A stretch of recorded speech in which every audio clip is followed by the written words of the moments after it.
वेद पुराण सबे मत सुन के करी करम की आशा। काल ग्रस्त सब लोग सियाने उठ पंडित पै चले निराशा। मन रे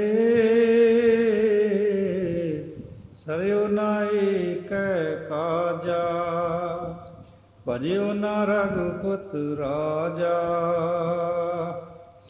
बनखंड जाय जोग तप कीनो, कंद मूल चुन खाया। नादि वेदी शब्दी मोनी, जम कै पटै लिखाया। कहो कबीर जन भय खाल से, प्रेम भगत जे जानी। कहो कबीर जन भय खाल से, भगत नार धीर दन आई। काछ पूछ तन दीना, राग रागनी डिंबोए बैठा। हुनहर पै क्या लीना, पर्यो काल सवै जग ऊपर। माहे लिखे परम ज्ञानी। कहो कबीर जन भय खाल से, प्रेम भगत जे जानी। कहो कबीर जन भय खाल से, पर्यो काल सवै जग ऊपर। माहे लिखे परम ज्ञानी।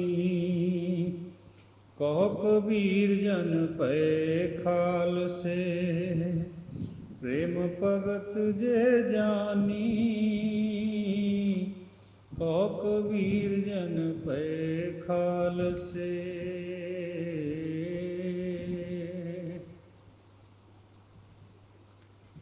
गौड़ी कबीर जी ओए जो दिसै अंबर तारे, किन ओए चीते चीत नहारे। कौरे पंडित अंबर कासन लागा, बूझै बुझनहार सभागा। रहाओ सूरज चंद करैं उजियारा, सब मैं पसरिया ब्रह्म पसारा। कहो कबीर जानेगा सोए, हृदय राम मुख रामै होए। गौड़ी कबीर जी वेद की पुत्री सिमरत भाई, सांकल जेवरी लह आई। आपन नगर आप ते बांधिया, मोकै फांद काल सर साधिया। रहाओ कटी न कटै टूट नह जाई, सास आपन होए जग को खाई।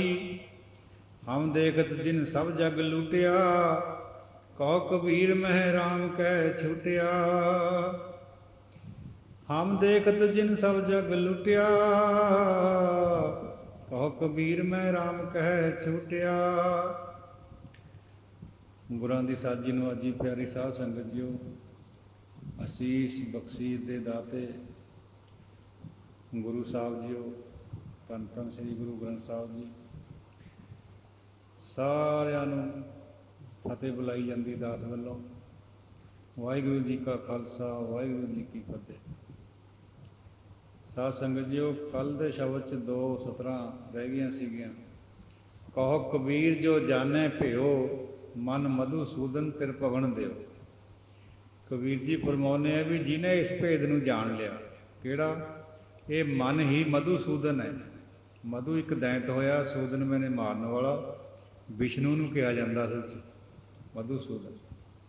ਮਨ ਹੀ ਪਰਮਾਤਮਾ ਹੈ, ਮਨ ਹੀ ਤਿਰ ਭਵਨ ਦਿਓ ਹੈ। ਤਿੰਨਾਂ ਭਵਨਾਂ ਦਾ ਦੇਵਤਾ ਯਾਨੀ ਮਨ। ਇਹ ਮਨ ਕਾਸ਼ੀ ਸਭ ਤੀਰਥ ਸਿਮਰਤ ਸਤਿਗੁਰ ਦੀ ਆਬਜੈ। ਸਭ ਕੁਛ ਮਨ ਹੀ ਹੈ। ਮਨ ਤੋਂ ਹੀ ਸਾਰਾ ਕੁਛ ਪੈਦਾ ਹੁੰਦਾ। ਮਨ ਵਿੱਚ ਬੁਰਾਈ ਹੈ, ਮਨ ਵਿੱਚ ਚੰਗਿਆਈ ਪੈਦਾ ਹੁੰਦੀ ਹੈ। ਜਦ ਸਿਮਰਨਾ ਹੈ ਤਾਂ ਮਨ ਨੇ ਹੀ ਸਿਮਰਨਾ। ਜੇ ਰੱਬ ਨਾਲ ਮੇਲ ਹੋਣਾ ਤਾਂ ਮਨ ਤੋਂ ਹੀ ਹੋਣਾ। ओए जो दिसै अंबर तारे किन ओहे चीते चीतन हारे। ਜਿਹੜੇ ਕਹਿੰਦੇ ਅੰਬਰ ਤੇ ਤਾਰੇ ਦਿਸਦੇ ਐ, ਉਹ ਕਿਹਨੇ ਚਿੱਤਰੇ ਐ? ਕਿਹਨੇ ਉਹਨਾਂ ਦਾ ਚਿੱਤਰ ਬਣਾਇਆ? ਕਹੁਰੇ ਪੰਡਤ ਅੰਬਰ ਕਾਸਿਮ ਲਾਗਾ। ਪੰਡਤ ਜੀ ਇਹ ਦੱਸ ਵੀ ਇਹ ਅੰਬਰ ਕਾਹਦੇ ਨਾਲ ਜੁੜਿਆ ਹੋਇਆ, ਕਾਹਦੇ ਸਹਾਰੇ ਖੜਾ ਹੈ, ਕਿਹੜੀਆਂ ਥੰਮੀਆਂ ਲੱਗੀਆਂ ਹੋਈਆਂ ਇਹਨੂੰ? ਬੂਝੈ ਬੂਝਣਹਾਰ ਸੁਭਾਗਾ। ਕੋਈ ਸੁਭਾਗਾ ਬੰਦਾ ਬੁੱਝਣਹਾਰ ਇਸ ਗੱਲ ਨੂੰ ਬੁੱਝੂਗਾ ਜਿਹੜਾ ਗੁਰੂ ਨਾਲ ਜੁੜ ਗਿਆ, ਗੁਰੂ ਨਾਲ ਭੇਂਟ ਹੋ ਗਈ ਤੇ ਪਰਮਾਤਮਾ ਦੀ ਹੋ ਗਈ ਪ੍ਰਾਪਤੀ। ਪਹਿਲਾਂ ਨਾਮ ਫਿਰ ਪਰਮਾਤਮਾ ਖੁਦ, ਉਹ ਜਾਣੇਗਾ ਇਸ ਗੱਲ ਨੂੰ। ਰਹੋ ਸੂਰਜ ਚੰਦ ਕਰੈ ਉਜਿਆਰਾ, ਸਭ ਮੈਂ ਪਸਰਿਆ ਬ੍ਰਹਮ ਪਸਾਰ। ਦੇਖ ਪੰਡਤ ਜੀ, ਸੂਰਜ ਚੰਦ ਚਾਨਣਾ ਕਰ ਰਿਹਾ, ਉਜਾਲਾ ਕਰ ਰਿਹਾ, ਇਹਨਾਂ ਦੇ ਵਿੱਚ ਵੀ ਪਰਮਾਤਮਾ ਪਸਰਿਆ ਹੋਇਆ। ਹਰ ਇੱਕ ਸ਼ੈ ਦੇ ਵਿੱਚ ਪਰਮਾਤਮਾ ਹੈ। ਆਪਾਂ ਕਹਿੰਦੇ ਸੂਰਜ ਚਮਕਦਾ ਹੈ ਤੇ ਸੰਤਾਂ ਨੂੰ ਇਹ ਪ੍ਰਤੀਤ ਹੁੰਦਾ ਵੀ ਸੂਰਜ ਦੇ ਪਿੱਛੇ ਪਰਮਾਤਮਾ ਹੈ, ਉਹਦੀ ਜੋਤ ਹੈ ਇਹ ਸਾਰੀ। ਸੂਰਜ ਕੋਲ ਆਪਣੀ ਜੋਤ ਕੋਈ ਨਹੀਂ, ਚੰਦਰਮਾ ਕੋਲ ਆਪਣੀ ਕੋਈ ਨਹੀਂ, ਤਾਂ ਆਪਾਂ ਜਾਣਦੇ ਹਾਂ ਸਾਇੰਸ ਦੇ ਮੁਤਾਬਕ। ਸੂਰਜ ਕੋਲ ਆਪਾਂ ਆਪਣੀ ਮੰਨਦੇ ਹਾਂ, ਪਰ ਅਸਲ ਵਿੱਚ ਉਹ ਵੀ ਉਹਦੀ ਆਪਣੀ ਨਹੀਂ ਹੈ, ਉਹ ਪਰਮਾਤਮਾ ਦੇ ਹੁਕਮ ਵਿੱਚ ਹੈ। ਸੂਰਜ ਚੜ੍ਹਦਾ ਛਿਪਦਾ ਹੈ, ਔਰ ਚੜ੍ਹਦਾ ਛਿਪਦਾ ਸਾਧ ਸੰਗਤ ਜੀ ਧਰਤੀ ਪਰੇ ਲੱਗਦਾ ਹੈ। ਇਹ ਵੀ ਰਿਲੇਟਿਵ ਐਕਸ਼ਨ ਹੈ। ਪੁਲਾੜ ਦੇ ਵੀ ਜਾ ਕੇ ਪੁਲਾੜ ਯਾਤਰੀਆਂ ਨੂੰ ਕੋਈ ਚੜ੍ਹਦਾ ਛਿਪਦਾ ਨਹੀਂ ਦਿਸਦਾ ਹੈ, ਇੱਥੋਂ ਧਰਤੀ ਤੋਂ ਇਹ ਲੱਗਦਾ ਹੈ। ਇਸੇ ਨੂੰ ਕਹਿੰਦੇ theory of relativity by Einstein. ਕਿਸੇ ਸੰਦਰਭ ਦੇ ਵਿੱਚ ਉਹੀ ਚੀਜ਼ ਠੀਕ ਹੁੰਦੀ ਹੈ, ਕਿਸੇ 'ਚ ਉਹੀ ਗਲਤ ਹੋ ਜਾਂਦੀ ਹੈ। ਧਰਤੀ ਉੱਤੇ ਬੰਦਿਆਂ ਨੂੰ ਇਹ ਲੱਗਦਾ ਹੈ ਵੀ ਸੂਰਜ ਚੜ੍ਹਦਾ ਅਤੇ ਛਿਪਦਾ, ਪੁਲਾੜ ਵਿੱਚ ਇਸ ਤਰ੍ਹਾਂ ਦਾ ਫਿਨੋਮੀਨਾ ਨਹੀਂ ਹੈ। ਸੋ ਕੋਈ ਵੀ ਚੀਜ਼, ਜਦੋਂ ਕੋਈ ਬੰਦਾ ਸਟੇਸ਼ਨ 'ਤੇ ਬੈਠਾ ਹੁੰਦਾ, ਗੱਡੀ 60 ਕਿਲੋਮੀਟਰ ਦੀ ਸਪੀਡ 'ਤੇ ਆ ਰਹੀ ਹੁੰਦੀ, ਸਾਨੂੰ ਲੱਗਦਾ ਵੀ ਗੱਡੀ 60 ਕਿਲੋਮੀਟਰ ਦੀ ਸਪੀਡ 'ਤੇ ਆ ਰਹੀ ਅਤੇ ਬੰਦਾ ਵਿੱਚ ਬੈਠਾ ਜਿਹੜਾ ਉਹ 0 ਹੈ, ਉਹਦੀ ਸਪੀਡ 0 ਹੈ। ਪਰ ਨਹੀਂ, ਅਸਲ ਵਿੱਚ ਬੰਦਾ ਵੀ 60 ਕਿਲੋਮੀਟਰ ਦੀ ਸਪੀਡ ਨਾਲ ਹੀ ਆ ਰਿਹਾ ਹੁੰਦਾ। ਤੋ ਇਹ ਰਿਲੇਟਿਵਿਟੀ ਹੈ। ਮੁਸਾਫਰ ਦੇ ਰਿਲੇਟਿਵਿਟੀ 0 ਹੈ ਸਪੀਡ, ਜੇ ਬਾਹਰ ਤੋਂ ਆਪਾਂ ਦੇਖੀਏ ਤਾਂ ਉਹ 60 ਕਿਲੋਮੀਟਰ ਹੈ। ਇਹਨੂੰ ਕਹਿੰਦੇ theory of relativity by Einstein. Gurbani ਦੇ ਵਿੱਚ ਇਹਦੀ ਬਹੁਤ ਐਕਸਪਲੇਨੇਸ਼ਨ ਕਰੀ ਗਈ ਹੈ। ਉਹੀ ਮਨ ਹੈ ਜਿਹੜਾ ਬਦਮਾਸ਼ੀਆਂ ਕਰਦਾ ਹੈ, ਪੰਖੀ ਦੀ ਤਰ੍ਹਾਂ ਇੱਧਰ ਉੱਧਰ ਭੱਜਦਾ ਹੈ, ਹੋਰ ਵਿਕਾਰਾਂ ਦੇ ਵੱਲ ਧਾਉਂਦਾ ਹੈ। ਜਦ ਗੁਰੂ ਨਾਲ ਮਿਲ ਜਾਂਦਾ ਮਨ ਉਹੀ ਹੁੰਦਾ ਹੈ, ਲੇਕਿਨ ਉਹ ਸ੍ਰੇਸ਼ਟ ਬਣ ਜਾਂਦਾ। ਉਹ ਰਿਲੇਟਿਵਿਟੀ ਹੋ ਗਈ ਨਾ। ਕੋਈ ਬੰਦਾ ਗੁਰੂ ਕੋਲ ਜਾ ਕੇ ਵੀ ਨਾ ਸਹੀ ਹੋਵੇ, ਲੇਕਿਨ ਦੂਜਾ ਠੀਕ ਹੋ ਜਾਂਦਾ। ਇਹ ਆਪਣਾ ਆਪਣਾ ਸਿਧਾਂਤ ਗੁਰੂ ਸਾਹਿਬ ਨੇ ਬਖਸ਼ਿਆ ਹੋਇਆ ਹੈ। ਸਿਧਾਂਤ ਉਹੀ ਹੈ, ਲੇਕਿਨ ਆਪਣੀ ਆਪਣੀ ਅੰਦਰ ਦੀ ਹਾਲਤ ਹੈ ਬੰਦੇ। ਜਿਹਨੂੰ ਉਹਨੇ ਚੰਗੇ ਪਾਸੇ ਲਾਉਣਾ ਉਹ ਚੰਗੇ ਪਾਸੇ ਲੱਗ ਜੂਗਾ, ਜਿਹਨੂੰ ਮਾੜੇ ਪਾਸੇ ਲਾਉਣਾ ਉਹ ਉੱਧਰ ਲੱਗਿਆ ਹੋਇਆ। ਕੋਈ ਜਾਣ ਨਾ ਭੁੱਲੇ ਭਾਈ, ਆਪਣੇ ਆਪ 'ਤੇ ਕੋਈ ਨਹੀਂ ਭੁੱਲਦਾ। ਸੋ ਭੁੱਲੇ ਜਿਸ ਆਪ ਭੁਲਾਏ, ਬੁੱਝੇ ਜਿਸੇ ਬੁਝਾਏ। ਜਿਹਨੂੰ ਬੁਝਾਉਂਦਾ ਉਹ ਬੁੱਝ ਲੈਂਦਾ, ਜਿਹਨੂੰ ਭੁਲਾਉਣਾ ਉਹਨੂੰ ਪੁੱਠੇ ਪਾਸੇ ਨੂੰ ਤੋੜ ਦਿੰਦਾ। ਸੋ ਪੰਡਿਤ ਜੀ, ਇਹ ਅੰਬਰ ਕਾਹਦੇ ਨਾਲ ਖੜਾ ਹੈ, ਕਿਹੜੀਆਂ ਥੰਮੀਆਂ ਲੱਗੀਆਂ ਹੋਈਆਂ ਇਹਦੇ ਵਿੱਚ? ਇਹਨੂੰ ਕੌਣ ਜਾਣੂਗਾ? ਜਿਹੜਾ ਬੁੱਝੂਗਾ ਗੱਲ, ਜਿਹੜਾ ਸੰਤ ਹੋਊਗਾ। ਚੰਦ ਸੂਰਜ ਦਾ ਆਪਣਾ ਕੋਈ ਜਾਣਨਾ ਨਹੀਂ ਹੈ, ਇਹ ਸਿਰਫ ਪਰਮਾਤਮਾ ਵੱਲੋਂ ਜੋਤ ਹੈ ਸਾਰੀ ਆ। ਜੇ ਆਪਾਂ ਨੇ ਫਲਸਫੀ ਸਟੱਡੀ ਕਰੀਏ ਤਾਂ, ਨਹੀਂ ਤਾਂ ਦੁਨੀਆਦਾਰੀ 'ਚ ਸਾਇੰਸ ਤਾਂ ਫਿਰ ਕੁਛ ਹੋਰ ਕਹਿੰਦੀ। ਸਭ ਮੈਂ ਪਸਰਿਆ ਬ੍ਰਹਮ ਪਸਾਰਾ, ਕਹੋ ਕਬੀਰ ਜਾਣੇਗਾ ਸੋਏ, ਹਿਰਦੈ ਰਾਮ ਮੁਖ ਰਾਮੈ ਹੋਏ। ਕੌਣ ਜਾਣੂਗਾ ਇਹਨਾਂ ਗੱਲਾਂ ਨੂੰ? ਜਿਹਦੇ ਹਿਰਦੇ ਵਿੱਚ ਵੀ ਰਾਮ, ਮੂੰਹ ਵਿੱਚ ਵੀ ਰਾਮ, ਰਸਨਾ ਉੱਪਰ ਵੀ ਰਾਮ। ਰਸਨਾ ਦੇ ਨਾਲ ਕਰਨਾ ਬਹੁਤ ਜ਼ਰੂਰੀ ਹੈ, ਇਹ ਮਸਟ ਹੈ। ਅੱਜ ਕੱਲ੍ਹ ਦੇ ਜਿਹੜੇ ਵਿਦਵਾਨ ਲੋਕ ਆ, ਉਹ ਸਾਇੰਸ ਦੀ ਤਰ੍ਹਾਂ ਵੀ ਕਿਤਾਬ ਪੜ੍ਹ ਲਈ ਕੋਈ, ਬਸ ਉਹਨੂੰ ਇੱਕ ਦੋ ਵਾਰ ਵਿੱਚ ਦੀ ਲੰਘੇ ਛੱਡ ਦਿੱਤਾ। ਐਕਣ ਨਹੀਂ ਹੈ। ਫਲਸਫਾ ਜਿਹੜਾ ਗੁਰਮਤਿ ਦਾ ਜਾਂ ਧਾਰਮਿਕ ਫਲਸਫਾ, ਉਹਦੇ ਵਿੱਚ ਤਾਂ ਬਾਰ-ਬਾਰ ਰਿਸਾਈਟ ਕਰਨਾ। ਜਿੰਨੀ ਵਾਰ ਵੀ ਰਸਨਾ ਤੋਂ ਨਿਕਲਿਆ ਉਨਾ ਹੀ ਥੋੜ੍ਹਾ, ਤੇ ਨਾਲ ਹਿਰਦਾ ਵੀ ਜਪੇ। ਹਿਰਦੈ ਰਾਮ ਮੁਖ ਰਾਮੈ ਹੋਏ। ਤੋ ਇਹ ਬਹੁਤ ਜ਼ਰੂਰੀ ਹੈ। ਜਿਨ੍ਹਾਂ ਨੇ ਗੁਰਬਾਣੀ ਨੂੰ ਟੋਟੈਲਿਟੀ 'ਚ ਨਹੀਂ ਦੇਖਿਆ, ਟੋਟੈਲਿਟੀ 'ਚ ਵਾਚਿਆ ਨਹੀਂ, ਸੁਣਿਆ ਨਹੀਂ, ਕਥਾ ਨਹੀਂ ਸੁਣੀ, ਉਹ ਇਹ ਗੱਲਾਂ ਕਰਦੇ ਆ ਬਈ ਕੋਈ ਲੋੜ ਨਹੀਂ ਜੀ। ਗੁਰਬਾਣੀ ਦੀਆਂ ਜਿਹੜੀਆਂ ਦੂਜੇ ਪਾਸੇ ਸਮਝਾਉਣ ਵਾਲੀਆਂ ਤੁਕਾਂ ਹੈ, ਜਿਵੇਂ ਵੀ ਸ਼ੇਸ਼ ਨਾਗ ਨੂੰ ਕੁਛ ਪ੍ਰਾਪਤੀ ਨਹੀਂ ਹੋਈ, ਯੁੱਗਾਂ ਤੋਂ 1000 ਜੀਵ ਨਾਲ ਨਾਮ ਜਪਦਾ, ਉਹ ਸਾਨੂੰ ਸਮਝਾਉਣ ਖਾਤਰ ਹੈ भी किते इस तरह ना करन लग जाओ टैक्नीकली मकैनीकली बाहर तो वाहगुरू वाहगुरू अंदर तो कुछ होर नो। ਉਹਨੂੰ ਉਹ ਪੂਰਾ ਮੰਨ ਲੈਂਦੇ ਉਹਨਾਂ ਤੁਕਾਂ ਨੂੰ ਵੀ ਇਹੀ ਤੁਕਾਂ ਪੂਰੀਆਂ। ਦੂਜਾ ਪਾਸਾ ਛੱਡ ਦਿੰਦੇ ਜਿਹੜੀਆਂ ਹਜ਼ਾਰਾਂ ਹੀ ਤੁਕਾਂ ਰਸਨਾ ਦੇ ਨਾਲ ਰਾਮ ਜਪਣ ਨੂੰ ਕਹਿੰਦੀਆਂ। ਰਸਨਾ ਜਪੈ ਨਾ ਨਾਮ ਤਿਲ ਤਿਲ ਕਰ ਕੱਟੀ ਹੈ, ਕਿੰਨੀ ਸਖਤ ਹਦਾਇਤ ਹੈ। ਚਲੋ ਇਹ ਹੈ ਹੁਕਮ 'ਚ ਹੋ ਰਿਹਾ ਸਾਰਾ ਕੁਛ। ਆਸਤ ਨਾਸਤ ਇੱਕ ਹੈ ਨਾ। ਆਸਤਕ ਵੀ ਪਰਮਾਤਮਾ ਦਾ ਹੀ ਹੈ, ਜਿਹੜਾ ਨਾਸਤਕ ਹੈ ਉਹ ਵੀ ਉਹਨੇ ਹੀ ਲਾਇਆ ਹੋਇਆ। ਅਸਲ 'ਚ ਸੋਨੇ ਦੀ ਕੀਮਤ ਜੇ ਜਰਪੋਸ਼ ਹੋਵੇ ਨਾਲ, ਯਾਨੀ ਨਕਲੀ ਗਿਲਡ ਹੋਵੇ ਤਾਂ ਹੀ ਪੈਂਦੀ। ਸੰਤ ਦੀ ਕੀਮਤ ਤਾਂ ਹੀ ਪੈਂਦੀ ਹੈ ਜੇ ਨਾਸਤਕ ਲੋਕ ਹੁੰਦੇ, ਜਿਹੜੇ ਰੱਬ ਨੂੰ ਮੰਨਦੇ ਹੀ ਨਹੀਂ ਜਾਂ ਬਹੁਤ ਘੱਟ ਮੰਨਦੇ ਜਾਂ ਮਨਮੁਖ ਲੋਕ ਹੈ, ਉਹ ਫਿਰ ਸੰਤ ਦੀ ਕੀਮਤ ਤਦ ਪੈਂਦੀ। ਸੱਚ ਦੀ ਕੀਮਤ ਝੂਠ ਨਾਲੇ ਪੈਂਦੀ। ਗੌੜੀ ਕਬੀਰ ਜੀ। ਵੇਦ ਕੀ ਪੁੱਤਰੀ ਸਿਮਰਤ ਭਾਈ, ਸਾਂਕਲ ਜੇਵਰੀ ਲੈ ਹੈ ਆਈ। ਕਿਉਂਕਿ ਜਿਹੜੀਆਂ ਸਿਮਰਤੀਆਂ ਇਹ ਵੇਦਾਂ 'ਤੇ ਆਧਾਰਿਤ ਹੈ, ਉਹਨਾਂ ਵਿੱਚੋਂ ਹੀ ਲਈਆਂ ਗਈਆਂ, ਤਾਂ ਇਹਨਾਂ ਨੂੰ ਵੇਦਾਂ ਦੀਆਂ ਪੁੱਤਰੀਆਂ ਕਿਹਾ ਗਿਆ। ਵੇਦ ਕੀ ਪੁੱਤਰੀ ਸਿਮਰਤ ਭਾਈ, ਸਾਂਕਲ ਜੇਵਰੀ ਲੈ ਹੈ ਆਈ। ਸਾਂਕਲ ਮੈਨੇ ਸੰਗਲ, ਜੇਵਰੀ ਰੱਸੀਆਂ। ਇਹਨਾਂ ਸਿਮਰਤੀਆਂ ਨੇ, ਵੇਦ ਦੀਆਂ ਪੁੱਤਰੀਆਂ ਨੇ ਮਨੁੱਖਤਾ ਦੇ ਪੈਰਾਂ ਦੇ ਵਿੱਚ ਸੰਗਲ ਰੱਸੀਆਂ ਪਾ, ਜਿਵੇਂ ਜਾਨਵਰ ਨੂੰ ਬੰਨ੍ਹਿਆ ਜਾਂਦਾ ਨਾ ਸੰਗਲਾਂ ਨਾਲ ਰੱਸੀ ਨਾਲ, ਇਸ ਤਰ੍ਹਾਂ ਸਾਡੇ ਪੈਰਾਂ ਨੂੰ ਵੀ ਇਹ ਪਾ ਦਿੱਤੀਆਂ। ਮਨੂ ਸਮਰਿਤੀ 'ਚ ਵੀ ਇਹੀ ਕੁਛ ਹੈ। ਵੰਡ ਕਰ ਦਿੱਤੀ ਹੈ ਜਾਤਾਂ 'ਤੇ ਆਧਾਰਿਤ, ਹੁਣ ਵੀ ਚੱਲ ਰਹੀ ਹੈ ਉਹ। ਕਿਸੇ ਨੂੰ ਸ਼ੂਦਰ ਬਣਾ ਦਿੱਤਾ, ਕਿਸੇ ਨੂੰ ਕੁਛ ਕਰ ਦਿੱਤਾ। ਤਾਂ ਇਹਨੂੰ ਮਾਨਤਾ ਨਹੀਂ ਦੇ ਰਹੇ ਕਬੀਰ ਜੀ। ਕਹਿੰਦੇ ਇਹ ਤਾਂ ਸਾਡੇ ਪੈਰਾਂ ਦੇ ਵਿੱਚ ਬੇੜੀਆਂ ਹੈ, ਸੰਗਲ ਹੈ, ਇਹਨਾਂ ਨੂੰ ਛੱਡਣਾ ਹੈ, ਇਹਨਾਂ ਨੂੰ ਤੋੜਨਾ ਹੈ। ਸਭ ਉਹਦੇ ਬਣਾਏ ਹੋਏ ਜੀਵ ਹੈ, ਜਾਤਾਂ ਦਾ ਕੋਈ ਬਖਰੇਵਾ ਨਹੀਂ, ਗੋਤਾਂ ਦਾ ਕੋਈ ਬਖਰੇਵਾ ਨਹੀਂ। ਸਮਝੂਗਾ ਕੌਣ? ਜਿਹਨੂੰ ਉਹ ਸਮਝਾਊਗਾ। ਆਪਨ ਨਗਰ ਆਪ ਤੇ ਬਾਂਧਿਆ, ਮੋਹ ਕੈ ਬਾਂਧ ਕਾਲ ਸਰ ਸਮਝਿਆ। ਆਪਨ ਨਗਰ, ਨਗਰ ਤੋਂ ਮਤਲਬ ਹੈ ਆਪਨ ਨਗਰ ਆਪ ਤੇ ਬਾਂਧਿਆ। ਆਪਨ ਨਗਰ ਆਪ ਤੇ ਬੰਨ੍ਹਿਆ। ਇਹ ਜਿਹੜਾ ਨਗਰ ਹੈ ਇਹ ਆਪ ਤੇ ਹੀ ਬੰਨਿਆ ਹੋਇਆ ਹੋਇਆ। ਕਾਮ ਕ੍ਰੋਧ ਦਾ ਇਹ ਨਗਰ ਹੈ ਭਰਿਆ ਹੋਇਆ, ਇਹ ਉਹਨੇ ਹੀ ਬਣਾਇਆ ਹੋਇਆ। ਮੋਹ ਕੈ ਬਾਂਧ ਕਾਲ ਸਰ ਸਮਝਿਆ। ਮੋਹ ਦੀ ਫਾਹੀ ਪਾਈ ਹੋਈ ਹੈ, ਕਾਲ ਦਾ ਤੀਰ ਛੱਡਿਆ ਹੋਇਆ ਇਹਦੇ ਉੱਪਰ। ਕਾਲ ਦੇ ਅੰਡਰ ਹੈ ਇਹ ਸਰੀਰ, ਮੋਹ ਵਿੱਚ ਫਸਾਇਆ ਹੋਇਆ, ਮੋਹ ਮਾਇਆ 'ਚ ਫਸਿਆ ਹੋਇਆ ਹੈ। ਇਸ ਕਰਕੇ ਫਿਰ ਜਿਹੜੀਆਂ ਸਮਰਿਤੀਆਂ ਹੈ ਇਹਨਾਂ ਨੇ ਸਾਨੂੰ ਸੰਗਲ ਪਾਏ ਹੋਏ ਹੈ, ਮੋਹ ਮਾਇਆ ਵਿੱਚ ਫਸਾਇਆ ਹੋਇਆ।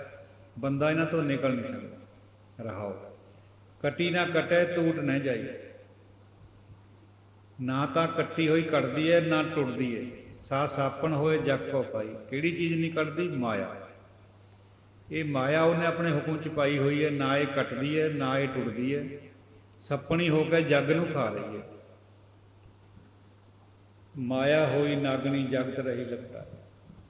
ਸਾਰੀ ਮਾਇਆ ਜਗਤ ਨੂੰ ਖਾ ਰਹੀ ਹੈ, ਲਵੇਸ ਪਾਇਆ ਹੋਇਆ ਆਲੇ ਦੁਆਲੇ ਬੰਦੇ ਦੇ। ਪਰ ਜੇ ਚਾਹੇ ਪ੍ਰਮਾਤਮਾ ਤਾਂ ਇਸ ਮਾਇਆ ਨੂੰ ਵੀ ਕੱਢ ਦਿੰਦਾ, ਗੁਰੂ ਦੇ ਨਾਲ ਜੋੜ ਕੇ ਕਟਾ ਦਿੰਦਾ। ਹਮ ਦੇਖਤ ਜਿਨ ਸਭ ਜਗ ਲੁੱਟਿਆ, ਕਹੋ ਕਬੀਰ ਮੈਂ ਰਾਮ ਕਹਿ ਛੁੱਟਿਆ। ਇਸ ਨੂੰ ਸਾਰੇ ਜਗਤ ਨੂੰ ਜਿਹਨੇ ਲੁੱਟਿਆ ਹੋਇਆ, ਮੇਰੇ ਦੇਖਦੇ ਹੀ ਦੇਖਦੇ ਕਬੀਰ ਜੀ ਫਰਮਾਉਂਦੇ ਮੈਂ ਰਾਮ ਕਹਿ ਕੇ ਛੁੱਟ ਗਿਆ। ਦੇਖੋ ਛੁੱਟਣ ਦਾ ਤਰੀਕਾ ਰਾਮ ਦਾ ਕਹਿਣਾ, ਰਾਮ ਦਾ ਉਚਾਰਨ ਕਰਨਾ। ਜਿਹੜੀ ਗੱਲ ਪਹਿਲਾਂ ਆਈ ਹੈ ਵੀ ਜਪਣਾ ਜ਼ਰੂਰੀ ਹੈ। ਰਾਮ ਕਹਿ ਕੇ ਹੀ ਛੁੱਟਿਆ ਜਾ ਸਕਦਾ। ਇੱਥੇ ਬੁੱਧੀ ਨਹੀਂ ਲੜਾਉਣੀ ਆਪਣੀ। ਬੁੱਧੀ ਨਹੀਂ ਇਹਨਾਂ ਗੱਲਾਂ ਨੂੰ ਮੰਨਦੀ ਹੈ, ਸਾਇੰਸ ਨਹੀਂ ਮੰਨਦੀ। ਬੁੱਧੀ ਨੂੰ ਪਿੱਛੇ ਕਰ ਦੇਣਾ, ਇਹਨੂੰ ਆਪਤ ਗਿਆਨ ਕਹਿੰਦੇ ਆ। ਜਿਹੜਾ ਗੁਰੂ ਸਾਹਿਬ ਨੇ, ਭਗਤਾਂ ਨੇ ਗੁਰੂ ਗ੍ਰੰਥ ਸਾਹਿਬ ਜੀ ਦੇ ਵਿੱਚ ਜਿਹੜਾ ਸਾਨੂੰ ਗਿਆਨ ਬਖਸ਼ਿਆ ਉਹ ਆਪਤ ਗਿਆਨ ਹੈ। ਉਹਨੂੰ ਉਸੇ ਤਰ੍ਹਾਂ ਮੰਨਣਾ ਹੁੰਦਾ। ਜੇ ਉੱਥੇ ਬੁੱਧੀ ਲੜਾਉਂਗੇ ਫਿਰ ਬੁੱਧੀ ਵਿੱਚ ਨਹੀਂ ਇਹ ਗੱਲਾਂ ਬੈਠਣੀਆਂ, ਕਿਉਂਕਿ ਸਬਜੈਕਟਿਵ ਚੀਜ਼ਾਂ ਓਬਜੈਕਟਿਵ ਨਿਯਮਾਂ ਦੇ ਦਾਇਰੇ ਵਿੱਚ ਨਹੀਂ ਆਉਂਦੀਆਂ। ਓਬਜੈਕਟਿਵ ਨਿਯਮ ਹੋਰ ਹੈ, ਸਬਜੈਕਟਿਵ ਹੋਰ ਹੈ। ਤੋ ਸਬਜੈਕਟਿਵ ਨਿਯਮ ਇਹ ਕਹਿੰਦਾ ਵੀ ਰਾਮ ਕਹਿਣਾ ਹੀ ਪਊਗਾ ਔਰ ਬਾਰ-ਬਾਰ ਕਹਿਣਾ ਪਊਗਾ। ਵਾਹਿਗੁਰੂ ਵਾਹਿਗੁਰੂ ਵਾਹਿਗੁਰੂ ਦਾ ਜਾਪ ਕਰਨਾ ਹੀ ਪਊਗਾ ਸੰਗਤ ਵਿੱਚ, ਨਹੀਂ ਤਾਂ ਫਿਰ ਸਾਰਾ ਹੀ ਜਗਤ ਲੁੱਟਿਆ ਜਾ ਰਿਹਾ, ਆਪਾਂ ਵੀ ਲੁੱਟੇ ਜਾ ਰਹੇ ਹਾਂ, ਸਾਡੀ ਪੂੰਜੀ ਲੁੱਟ ਰਹੀ ਹੈ, ਘਟ ਰਹੀ ਹੈ ਰੋਜ਼। ਇੱਕ ਇੱਕ ਸਵਾਸ ਧਰਮਰਾਜ ਗਿਣ ਰਿਹਾ ਵੀ ਇੱਧਰ ਨੂੰ ਆ ਰਿਹਾ, ਮੇਰੇ ਵੱਲ ਨੂੰ ਇਹ ਨੇੜੇ ਆ ਰਿਹਾ। ਗੌੜੀ ਕਬੀਰ ਜੀ। ਦੇ ਮੁਹਾਰ ਲਗਾਮ ਪਹਿਰਾਵੋਂ ਸਗਲਤਾ ਜੀਨ ਗਗਨ ਦੌਰਾਵੋ। ਹੁਣ ਘੋੜੇ ਦਾ ਦ੍ਰਿਸ਼ਟਾਂਤ ਦਿੰਦੇ। ਘੋੜੇ ਨੂੰ ਬਾਗਾਂ ਬੁੰਨੀਆਂ, ਰੱਸੀਆਂ ਜਿਹੜੀਆਂ ਪਕੜੀਆਂ ਜਾਂਦੀਆਂ, ਮੁਹਾਰਾਂ, ਲਗਾਮ ਜਿਹੜੀ ਮੂੰਹ ਦੇ ਵਿੱਚ ਪਾਈ ਜਾਂਦੀ ਹੈ।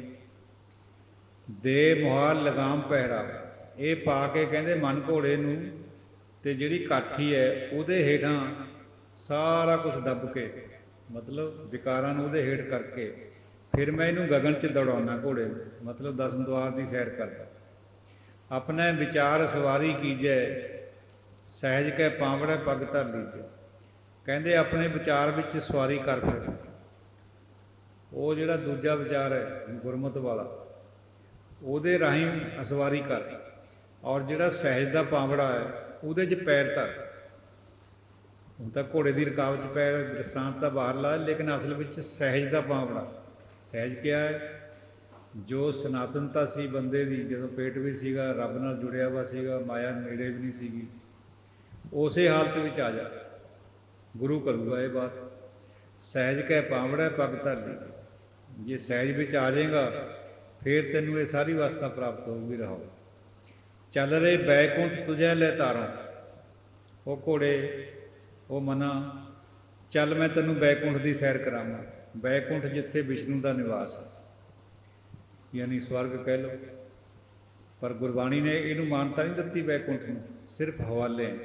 ਚੱਲ ਰਹੇ ਬੈਕੁੰਠ ਤੁਝੈ ਲੈ ਤਾਰਾਂ, ਤੈਨੂੰ ਮੈਂ ਬੈਕੁੰਠ ਦੀ ਸੈਰ ਕਰਾਉਣਾ। ਚੱਲ ਹਿਚੈ ਤਾਂ ਪ੍ਰੇਮ ਕੈ ਚਾਵਕ ਮਾਰੋ। ਜੇ ਤੂੰ ਨਹੀਂ ਜਾਂਦਾ, ਆਨਾਕਾਨੀ ਕਰਦਾ ਹੈ, ਫਿਰ ਮੈਂ ਤੈਨੂੰ ਪ੍ਰੇਮ ਦਾ ਚਾਵਕ ਮਾਰੂੰਗਾ। ਪ੍ਰੈਣੀ ਜਿਹਨੂੰ ਕਹਿੰਦੇ, ਛੈਂਟਾ ਲੱਗਿਆ ਵਾ ਹੁੰਦਾ ਅੱਗੇ ਚਮੜੇ ਦਾ, ਵੀ ਫਿਰ ਮੈਂ ਤੈਨੂੰ ਉਹ ਮਾਰੂੰਗਾ ਤੂੰ ਜੇ ਨਹੀਂ ਜਾਊਂਗਾ। ਕਹਿਤ ਕਬੀਰ ਭਲੇ ਅਸਵਾਰਾ, ਵੇਦ ਕਤੇਬ ਤੇ ਰਹੇ ਨਿਰਾਲਾ। ਉਹ ਭਲਿਆ ਸਵਾਰਾ ਘੋੜੇ ਦਿਆ, ਪਰ ਇੱਥੇ ਕਿਹੜਾ ਜਿਹੜਾ ਸਹਿਜ ਦੇ ਵਿੱਚ ਆ ਕੇ ਗਗਨ ਦੀ ਸੈਰ ਕਰ ਰਿਹਾ, ਦਸਮ ਦੁਆਰ ਦੇ ਵਿੱਚ ਪਹੁੰਚਿਆ ਹੋਇਆ। ਤੂੰ ਵੇਦਾਂ ਕਤੇਬਾਂ ਤੇ ਨਿਰਾਲਾ ਹੈ। ਵੇਦ ਕਤੇਬ ਇਫਤਰਾ ਭਾਈ, ਦਿਲ ਕਾ ਫਿਕਰ ਨਾ ਜਾਏ। ਵੇਦ ਕਤੇਬ ਹੈ ਜਿਹੜੇ, ਵੇਦ ਹੈਗੇ 4 ਵੇਦ, ਜਾਂ ਬਾਕੀ ਦਾ ਜਿਹੜਾ ਗਿਆਨ ਹੈ ਉਹਨੂੰ ਵੀ ਵੇਦ ਕਹਿ ਦਿੰਦੇ ਆ।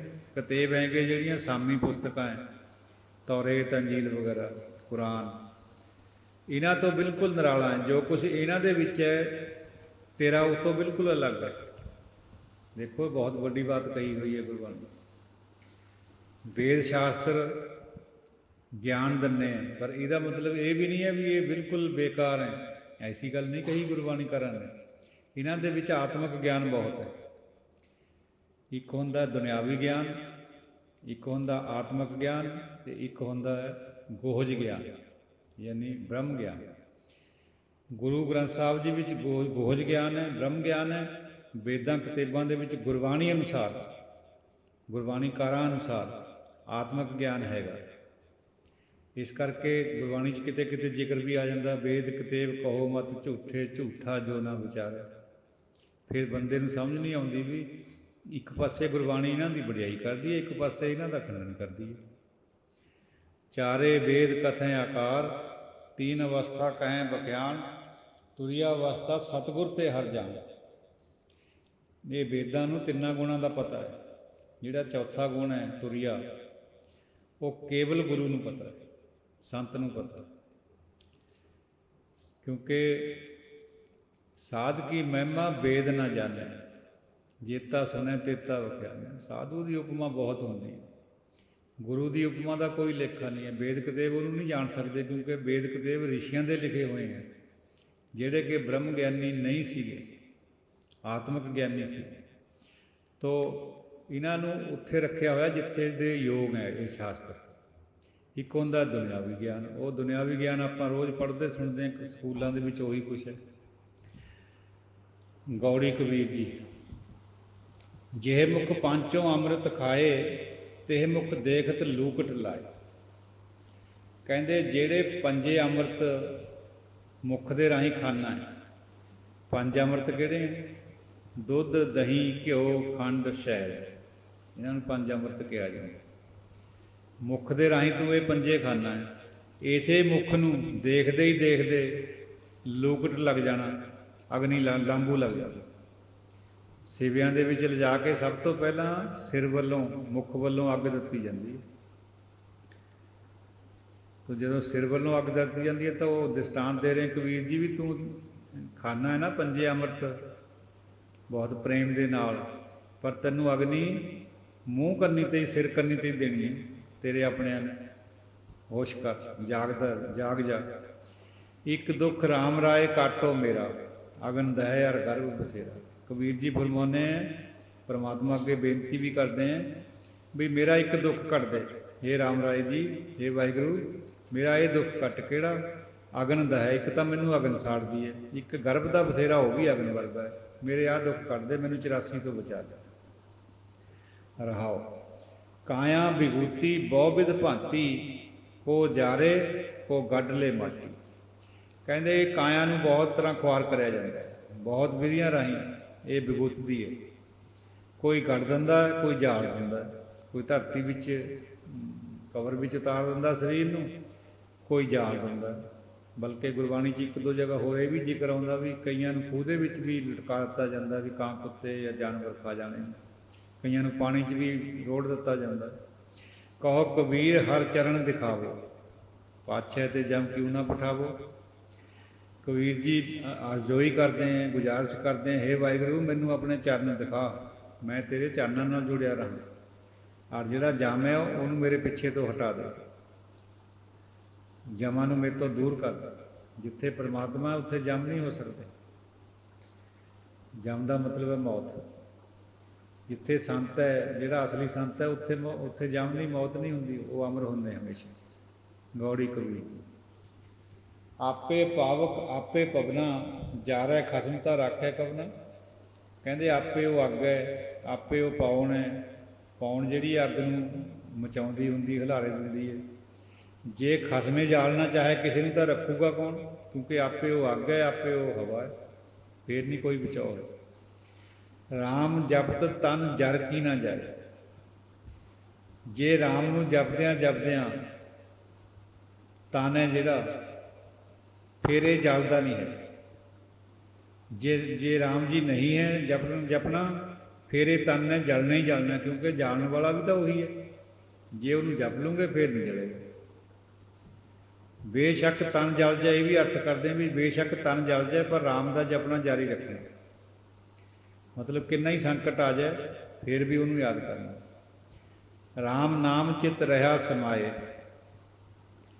ਜਦ ਰਾਮ ਦੇ ਨਾਂ ਦੇ ਵਿੱਚ ਚਿੱਤ ਸਮਾਇਆ ਹੋਇਆ ਹੁੰਦਾ, ਭਾਵੇਂ ਤਨ ਜਲ ਵੀ ਜਾਵੇ ਤਾਂ ਵੀ ਰਾਮ ਦਾ ਨਾਂ ਯਾਦ ਆਉਂਦਾ। ਰਹੋ ਕਾਂ ਕੋ ਜਰੈ ਕਾਹੇ ਹੋਏ ਹਾਨ। ਕੌਣ ਜਲਦਾ ਹੈ, ਕਿਹਦੀ ਹਾਨੀ ਹੁੰਦੀ ਹੈ। ਨਟਵਟ ਖੇਲੇ ਸਾਰੰਗ ਪਾਣ। ਕਹਿੰਦੇ ਉਹ ਨਟਖਟ ਸਾਰੰਗ ਪਾਣ ਆਪਣੀਆਂ ਖੇਡਾਂ ਮੇਡਾਂ ਕਰ ਰਿਹਾ। ਕੌਣ ਜਲਦਾ ਹੈ, ਕਿਹਦੀ ਹਾਨੀ ਹੁੰਦੀ ਹੈ, ਸਭ ਕੁਛ ਉਹ ਆਪ ਹੀ ਆਪ। ਇਹ ਗੁਰਮਤਿ ਦਾ ਨੁਕਤਾ ਬਹੁਤ ਵਿਚਿੱਤਰ ਹੈ। ਬੰਦੇ ਦੀ ਤ੍ਰੈਗੁਣੀ ਬੁੱਧੀ ਨਹੀਂ ਸਮਝਦੀ ਇਹਨੂੰ ਛੇਤੀ ਛੇਤੀ। ਬੰਦਾ ਕਹਿੰਦਾ ਵੀ ਇਹ ਹੋ ਹੀ ਨਹੀਂ ਸਕਦਾ ਵੀ ਜੋ ਜ਼ਾਲਮ ਜਿਹੜਾ ਜ਼ੁਲਮ ਕਰ ਰਿਹਾ ਹੈ ਔਰ ਜਿਹੜਾ ਮਜ਼ਲੂਮ ਹੈ ਦੋਹੇ ਇੱਕ ਹੈ। ਨਹੀਂ ਸਮਝਦੀ, ਪਰ ਹੈ ਅਸਲ 'ਚ ਇੱਕ ਨੇ। ਸਭ ਕੁਛ ਤੂੰ ਹੈ, ਸਭ ਗੋਬਿੰਦ ਹੈ, ਸਭ ਗੋਬਿੰਦ ਹੈ, ਗੋਬਿੰਦ ਬਿਨ ਨਹੀਂ ਕੋਈ। ਜਲ ਤਰੰਗ ਅਰ ਫੇਨ ਬੁਦਬੁਦਾ, ਜਲ ਤੇ ਪਿੰਨ ਨਾ ਹੋ। ਕਹਿਣ ਸੁਣਨ ਖਾਤਰ ਇਹ ਦੋ ਹੈ ਵੀ ਜਲ ਦੀ ਤਰੰਗ ਹੋਰ ਹੈ, ਜਲ ਹੋਰ। ਅਸਲ ਵਿੱਚ ਇੱਕੋ ਹੀ ਹੈ। ਮਾੜੀ ਜਗ੍ਹਾ ਵੀ, ਚੰਗੀ ਜਗ੍ਹਾ ਵੀ, ਆਪੇ ਆਪ। ਇਹ ਸਮਝ ਆਊਗੀ ਜੇ ਬੰਦਾ, ਜੇ ਗੁਰੂ ਦੇ ਲੜ ਲੱਗ ਜਾਏ, ਗੁਰੂ ਕਿਰਪਾ ਕਰਕੇ ਉਂਗਲ ਪਕੜ ਲਵੇ, ਸਿਰ 'ਤੇ ਹੱਥ ਧਰ ਦੇਵੇ ਨਾ, ਜਿਹਨੂੰ ਭੇਂਟਾ ਕਹਿੰਦੇ ਆਪਾਂ, ਗੁਰੂ ਨਾਲ ਹੋ ਜਾਏ ਭੇਂਟਾ, ਫਿਰ ਗੱਲ ਦੀ ਸਮਝ ਆਊਗੀ ਵੀ ਇਹ ਸਾਰਾ ਕੁਛ ਇੱਕੋ ਹੀ ਹੈ। ਤੂੰ ਹੀ ਖੇਡਾਂ ਖੇਡ ਰਿਹਾ, ਰਾਵਣ ਵੀ ਤੂੰ ਹੀ ਹੈ, ਸ਼੍ਰੀ ਰਾਮ ਚੰਦਰ ਵੀ ਤੂੰ ਹੀ ਹੈ, ਸਾਹਿਬਜ਼ਾਦਿਆਂ ਦੇ ਅੰਦਰ ਵੀ ਤੂੰ ਹੀ ਹੈ, ਸੂਬੇ ਸਰਹੰਦ ਦੇ ਅੰਦਰ ਵੀ ਤੂੰ ਹੀ। ਤੇਰਾ ਹੀ ਖੇਡ ਹੈ, ਤੇਰਾ ਪ੍ਰਪੰਚ ਕਹਿ ਰਿਹਾ ਗੁਰਬਾਣੀ, ਜਿਹਨੂੰ ਪ੍ਰਪੰਚ ਕਿਹਾ ਜਾਂਦਾ। ਦਿਖਦਾ ਹੋਰ ਹੈ, ਗੱਲ ਪਿੱਛੇ ਹੋਰ ਹੈ। ਖੇਡ ਨਾਟਕ ਖੇਡਿਆ ਜਾ ਰਿਹਾ। ਕੌਣ ਖਿਡਾ ਰਿਹਾ? ਪਰਮਾਤਮਾ। ਇੱਕ ਪਾਸੇ ਚੰਗਾ ਬਣੀ ਬੈਠਾ, ਇੱਕ ਪਾਸੇ ਮੰਦਾ ਬਣੀ ਬੈਠਾ। ਕਤਹੂੰ ਪਿਊਸ ਹੋਏ ਕੈ ਪੀਵਤ ਪਿਵਾਵਤ ਹੋ। कतहूँ मयूख ऊख कहूँ मद पान। 10वें पातशाह दे लोचे किते तू अमृत बन के पींदा पिलाउंदा है, छकाउंदा है, छकदा छकाउंदा है, और किते तू शहद बन के गन्ने का रस बन के मिठा होई बैठा है, किते किते कहूँ मद पान हो, किते किते ठेके 'च बैठा शराब भी पीना है तू ही। हुण समझना बड़ा औखा इस गल, जिन्ना चिर बुद्धि है नहीं समझ आएगी। जे समर्पण हो गया गुरु नूं फिर समझ आ जाए, फिर बुझ लूगा बंदा भी गल तां कुछ होर है असल 'च, भी मैं तां तरंग नूं और जल नूं अलग अलग समझदा, ये तो दो इक्को ही है। आपे बछरू गऊ खीर, आपे आपे मंदिर थम शरीर, गऊ भी आप, बच्छा भी आप, दुध भी आप। बुद्धि किवें मन्नूगी ना गल्लां नूं? मंदिर भी आप, थम भी आप, शरीर भी आप। औखा है मनना, पर है सही। बार बार आउंदियां ये बातां, कई बार आपां विचार लिया। कहो कबीर अखर दोए भाख, होएगा खसम तां लेगा राख। हुण इत्थे फिर अपनी बुद्धि नूं कहने भी छड़ जा, हट जा तू पिछे, तू दो अखर बोली जा। आपत ज्ञान है जिहड़ा गुरुआं ने दस्सिया है ना, ਉਹਨੂੰ फॉलो कर, भी राम राम करी जा। जे खसम होऊगा तो रखिया तेरी कर लूगा। इन्ने दावे नाल कह रहे हैं भी जे परमात्मा होऊगा तेरी रखिया करूगा। वो प्रहलाद की तरह थंम च निकलना पऊगा, उन्होंने बाहर आना पऊगा। प्रभ थंम ते निकसे कै विस्तार। फिर वो बेड़ियां भी कट दूंगा गंगा च, फिर दीवारां भी ढा दूंगा सदने खातर, भाई सदना जी खातर। फिर मंदिर का बूहा भी घुमा दूंगा, जिहड़ा कि अनहोनी गल है साइंस के मुताबिक। सब कुछ कर दूंगा, मक्के नूं भी घुमा दूंगा जे उहदा हो जाए। जे तू राम राम करन लग जाए मना, फिर तैनूं आपे रखूगा। जे होऊगा तो रख लूगा। ऐं दावे नाल कहने तैनूं नहीं लगता ना ये गल भी राम जी है या छड़ा दूगा मैनूं, आ जाऊगा मेरे कोल, तू करके तो देख, मन ले गल नूं। होएगा खसम तां लेगा राख।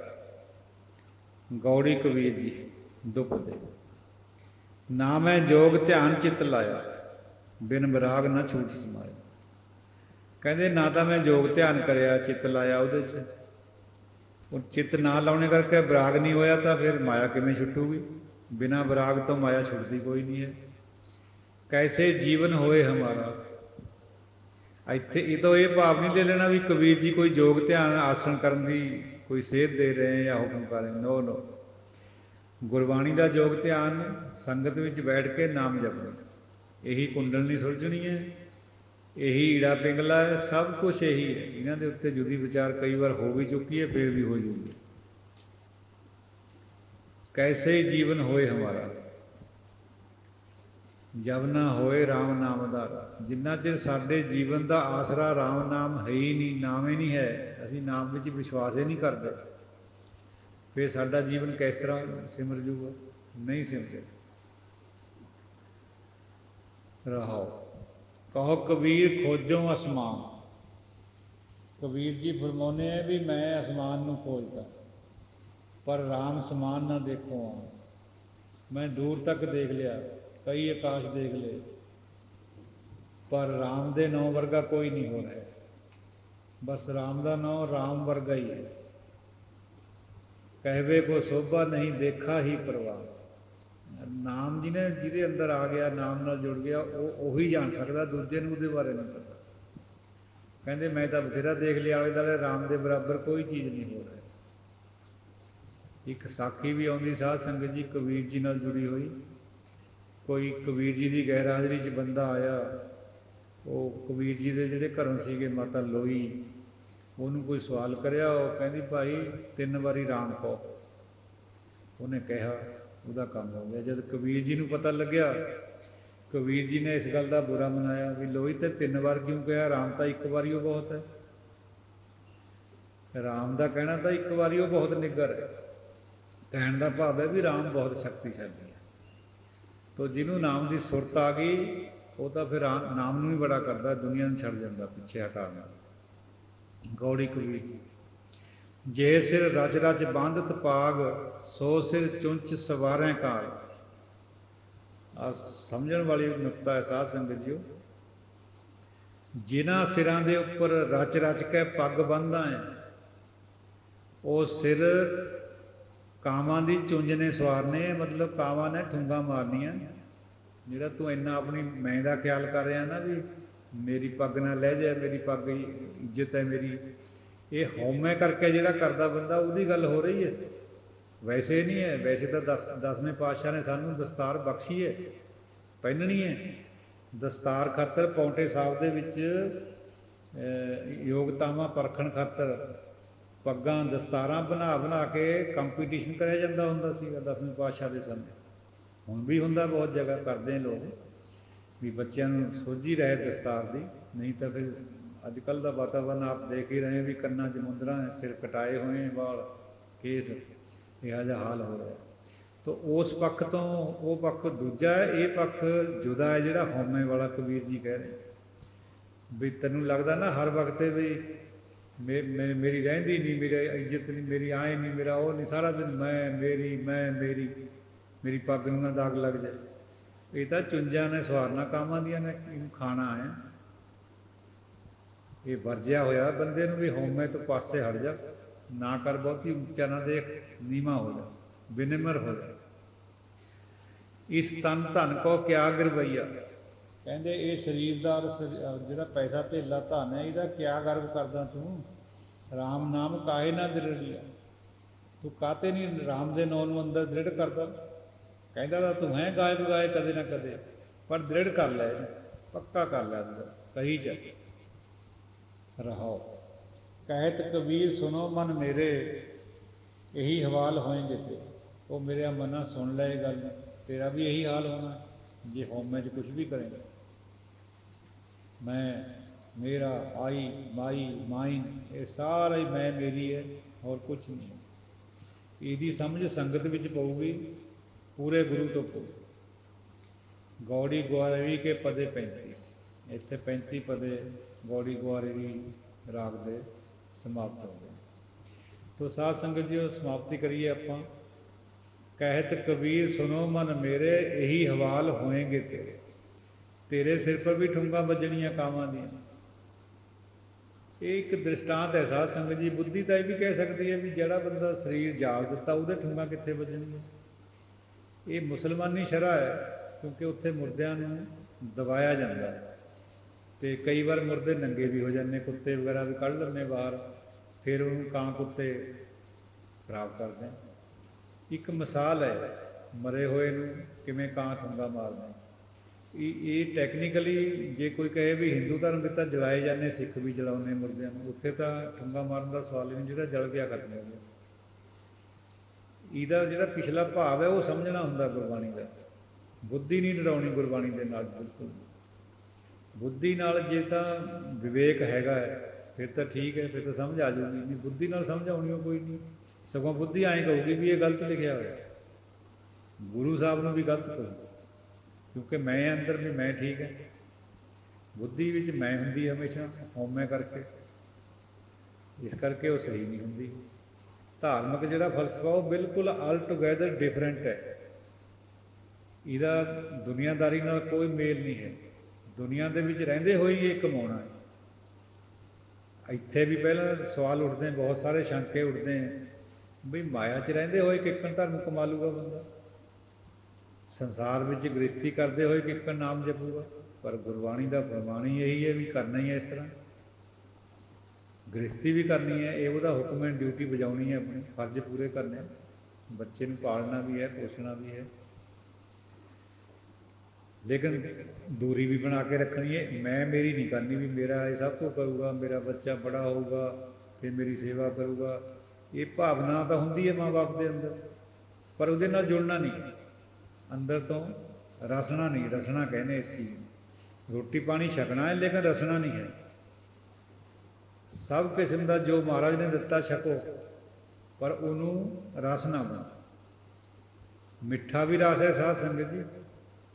ਕਈ ਲੋਕ ਕਹਿੰਦੇ ਜੀ ਮਿੱਠਾ ਹੀ ਖਾਣਾ, ਅਸੀਂ ਕੌੜਾ ਕਸਿਆਲਾ ਨਹੀਂ ਖਾਂਦੇ। ਉਹ ਵੀ ਗੱਲ ਹੈ ਨਹੀਂ, ਗੁਰਬਾਣੀ ਨੇ ਪ੍ਰਵਾਨ ਨਹੀਂ ਕਰੀ। ਮਿੱਠਾ ਕੌੜਾ ਦੋਵੇਂ ਰੋਗ, ਨਾਨਕ ਅੰਤ ਬਿਗੁੱਤੇ ਭੋ। ਅਖੀਰ ਨੂੰ ਚਾਹੇ ਮਿੱਠਾ ਖਾਓ ਚਾਹੇ ਕੌੜਾ ਖਾਓ, ਨਾਮ ਤੋਂ ਬਿਨਾਂ ਛੁਟਕਾਰਾ ਨਹੀਂ। ਹੋਰ ਗੱਲਾਂ ਕਰਨ ਦਾ ਕੋਈ ਫਾਇਦਾ ਨਹੀਂ ਹੈ। ਆਹ ਖਾਓ ਨਾ ਖਾਓ, ਵਿਧੀ ਨਿਖੇਧ ਕਿਹਾ ਕਬੀਰ ਜੀ ਨੇ। ਵੀ ਵਿਧੀ ਨਿਖੇਧ ਨਾ ਕਰੋ, ਆਹ ਖਾਣਾ ਨਹੀਂ, ਆਹ ਨਹੀਂ ਖਾਣਾ, ਆਹ ਖਾਣਾ, ਆਹ ਪਹਿਨਣਾ ਨਹੀਂ, ਆਹ ਪਹਿਨਣਾ ਹੈ, ਇਹਨੂੰ ਵਿਧੀ ਨਿਖੇਧ ਹੈ, ਨਹੀਂ ਕਰੋ ਇਸ ਤਰ੍ਹਾਂ, ਬਸ ਨਾਮ ਜਪੋ। ਕਹੋ ਕਬੀਰ ਅੱਖਰ ਦੋਏ ਭਾਖ, ਹੋਏਗਾ ਖਸਮ ਤਾਂ ਲਏਗਾ। ਕਾਹਨੂੰ ਹੋਰ ਗੱਲਾਂ 'ਚ ਪਏ, ਨਾਮ ਦਾ ਨਾਂ ਜਪੋ, ਜਿਹੜੀ ਕਰਨ ਵਾਲੀ ਗੱਲ। ਹੋਰ ਗੱਲਾਂ ਦਾ ਕੋਈ ਮਤਲਬ ਨਹੀਂ, ਉਹ ਕਰਮ ਧਰਮ ਹੈ ਸਾਰੇ, ਉਹਦੇ 'ਚੋਂ ਨਿਕਲਣ ਵਾਲਾ ਕੁਝ ਨਹੀਂ ਹੈ। ਮਿੱਠ ਰਸ ਖਾਏ ਸੋ ਰੋਗ ਭਰੀਜੈ, ਕੰਦ ਮੂਲ ਸੁਖ ਨਹੀਂ। ਮਿੱਠਾ ਖਾਣ ਨਾਲ ਸਗੋਂ ਰੋਗ ਵੱਧਦੇ। ਅੱਜ ਕੱਲ੍ਹ ਤਾਂ ਹੁਣ ਪ੍ਰਵਾਨਿਤ ਹੋ ਗਈ ਇਹ ਗੱਲ, ਉਦੋਂ ਤਾਂ ਨਹੀਂ ਹੋਣੀ ਜਦੋਂ ਕਬੀਰ ਜੀ ਸੀਗੇ, ਉਦੋਂ ਤਾਂ ਸ਼ੂਗਰ ਦਾ, ਡਾਇਬਟੀਜ਼ ਦਾ ਪਤਾ ਵੀ ਨਹੀਂ ਸੀ ਲੋਕਾਂ ਨੂੰ। ਹੁਣ ਤਾਂ ਪਤਾ ਹੈ, ਬਹੁਤ ਸਾਰੇ ਸ਼ਹਿਰਾਂ ਦੇ ਲੋਕ ਤਾਂ ਮਿੱਠਾ ਖਾਂਦੇ ਹੀ ਨਹੀਂ ਹੈ, ਕਹੇ ਸ਼ੂਗਰ ਹੋਈ ਵੀ ਹੈ ਸਾਨੂੰ। ਬਾਣੀ ਪਹਿਲਾਂ ਹੀ ਕਹਿ ਰਹੀ ਹੈ 500 ਸਾਲ ਵੀ ਮਿੱਠਾ ਕੌੜਾ ਦੋਵੇਂ ਰੋਗ ਹੈ। ਮਿੱਠ ਰਸ ਖਾਏ ਸੋ ਰੋਗ ਭਰੀਜੈ, ਕੰਦ ਮੂਲ ਸੁਖ ਨਹੀਂ। ਜੜੀਆਂ ਬੂਟੀਆਂ 'ਚ ਸੁਖ ਨਹੀਂ ਹੈ, ਸੁਖ ਨਾਮ ਵਿੱਚ ਹੈ। ਸੰਸਾਰ ਦਾ ਜਿਹੜਾ ਮਨ ਹੈ ਉਹ ਇਸ ਤਰੀਕੇ ਦਾ ਵੀ ਇਸ ਤਰ੍ਹਾਂ ਕਰ ਲਓ, ਆਹ ਨਾ ਕਰ ਲਓ, ਇਸ ਤਰ੍ਹਾਂ ਵਿਧੀ ਨਿਖੇਧ। ਪਰ ਗੁਰਬਾਣੀ ਕਹਿੰਦੀ ਹੈ ਵੀ ਇਹਨਾਂ ਗੱਲਾਂ ਦਾ ਕੋਈ ਮਤਲਬ ਨਹੀਂ, ਨਾਮ ਜਪੋ ਬਸ, ਜਿਹੜੀ ਕਰਨ ਵਾਲੀ ਗੱਲ ਹੈ। ਮਿਲ ਸਾਧ ਸੰਗਤ ਭਜ ਕੇਵਲ ਨਾ, ਹੋਰ ਕੰਮ ਤੇਰੇ ਕਿਸੇ ਕੰਮ ਨਹੀਂ ਆਉਣੇ, ਅਵਰ ਕਾਜ ਤੇਰੇ ਕਿਤੇ ਨਾ ਕੰਮ, ਕੇਵਲ ਨਾਮ ਜਪ। ਇਹ ਹੈ ਗੁਰਮਤਿ ਦੀ ਨਿਰੋਲ ਸਿੱਖਿਆ, ਤੱਤ ਗਿਆਨ ਹੈ ਜਿਹੜਾ, ਆਪਤ ਗਿਆਨ।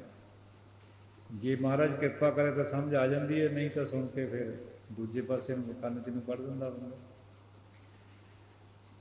ਜਿਵੇਂ ਕਬੀਰ ਜੀ ਦਾ ਜ਼ਿਕਰ ਵੀ ਹੈ ਸ਼ਲੋਕਾਂ ਵਿੱਚ, ਅੰਧੇ ਏਕ ਨਾ ਲਾਗਈ ਜਿਉਂ ਬਾਂਸ ਵਜਾਈਏ ਕੋ, ਇੱਧਰ ਨੂੰ ਫੂਕ ਮਾਰੀ ਉੱਧਰ ਨੂੰ ਕੱਢ ਦਿੱਤੀ।